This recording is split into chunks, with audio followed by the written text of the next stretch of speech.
中英航空的空服员破病上班煞过身，今仔日有代替员工去劳动部抗议，讲工会理事请病假，煞去互站长刁难。劳动部强调，雇主应该爱考虑员工的需求，准许病假，安那代替是唔愿回应。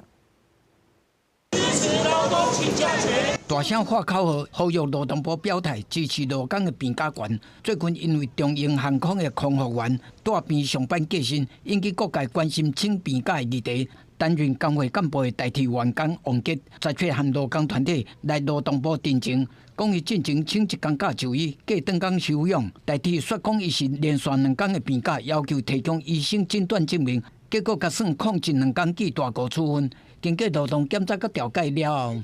代替同款是坚持1天控制记小过处分，互伊感觉真无道理。台铁从头到尾都没有任何一个 规定或者是请假规定说，你2天以上要提出医生诊断证明。接着更荒谬的事情是，一开始寄旷职单是写依照公务人员请假规则，后面又改了旷职单变成劳工的公司的工作规则。希望的是靠劳动部实质的做出积极的行动，确保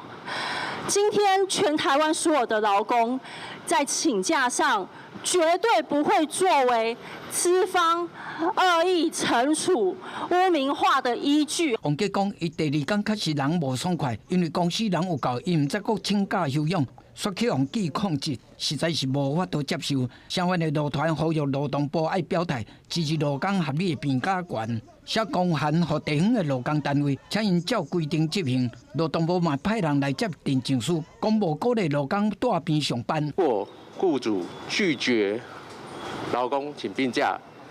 即违反劳动基准法43条规定，地方主管机关可依劳基法79条，裁处2万到100万以下的罚款。